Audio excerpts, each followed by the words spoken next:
Return again, return again, return to the land of your soul. Return again, return again, return to the land of your soul.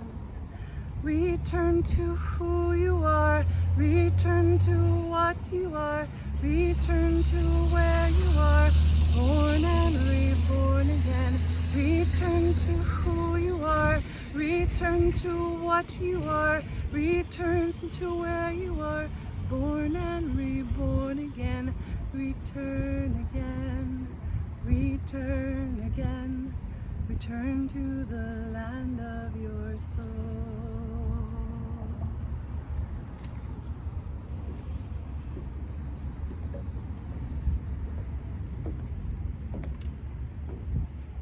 Gemar Chatima Tova, may you be sealed for good in the book of life.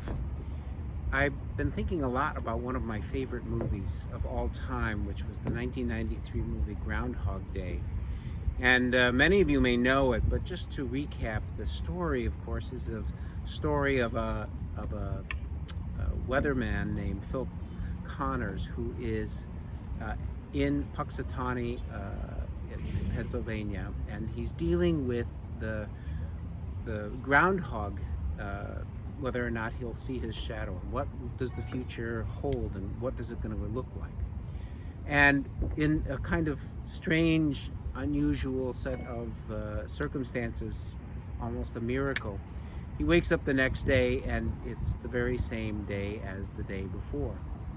And through out the movie, he simply continues to repeat the sense that each day is the same as the day before.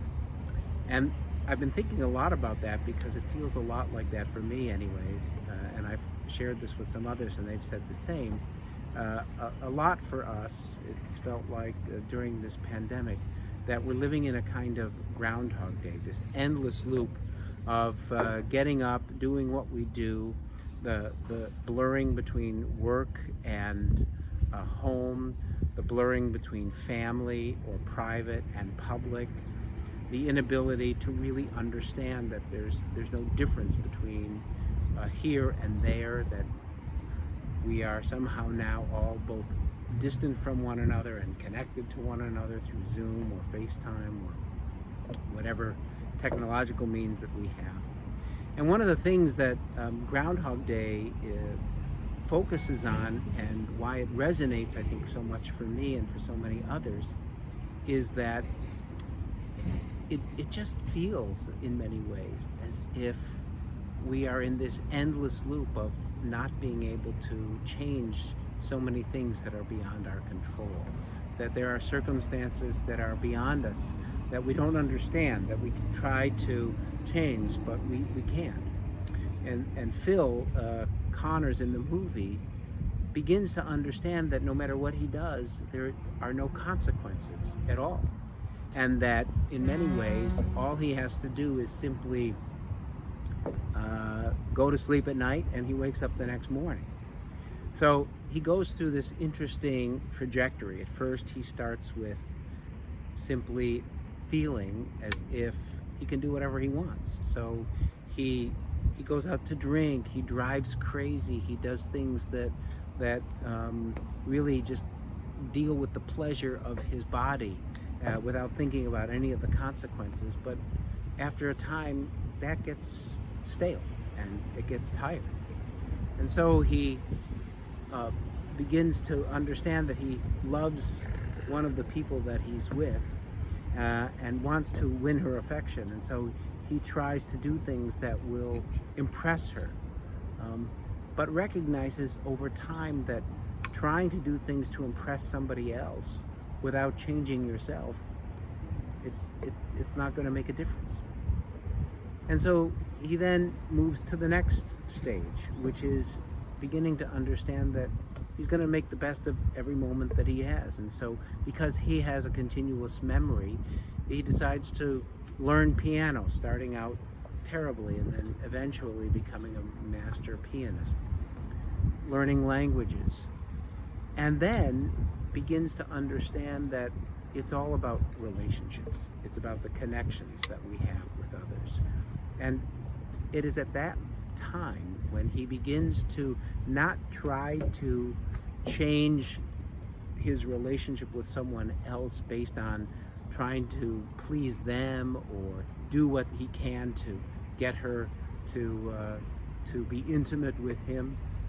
It's only when he begins to say, I'm going to live my life the best that I can, that he finally understands that that's where each day has meaning. And of course he wakes up then the next day after he has been with this woman who he's loved, who has now understood him for who he is, not trying to impress her, but simply trying to be the best he can be. And it's suddenly February 3rd. That's such a powerful message for us during these days of awe. And it's a reminder to us that in the end, we can't change the world. We can't change everything around us, but we can change ourselves. There was a Hasidic rabbi who said that when I was in my 30s, I tried to change the world, and I realized I couldn't do that. And so I turned then to just trying to change the Jewish community. But I realized I couldn't change the Jewish community, and I tried that in my 40s. In my 50s, he said, I tried to change my family and get them to do what I wanted them to do, and I realized, he said, I couldn't do that. And only in my 60s was I able to realize that the one that I had to change was myself. And so when I changed myself is when I began to have influence on others. We hope that these days there are opportunities for all of us to do what Phil Connors did, what that Hasidic rabbi did, which is to do a tikkun hanefesh, a repair of the soul and a repair of the spirit. And through that, we repair our relationships, and we eventually do a tikkun olam, a repair of the world. We try to move from the curved shofar to the one that is straight, and that we understand that even during a pandemic, each day may feel like the same, but the one thing that can change is us. Let us return back to our deepest self and do tshuva. And we wish you a chatima tova, a good and sweet year to come. And vote. Return again, return again, return to the land of your soul. Return again, return again, return to the land of your soul. Return to who you are, return to what you are, return to where you are, born and reborn again. Return to who you are, return to what you are, return to where you are, born and reborn again. Return again, return again, return to the land of your soul.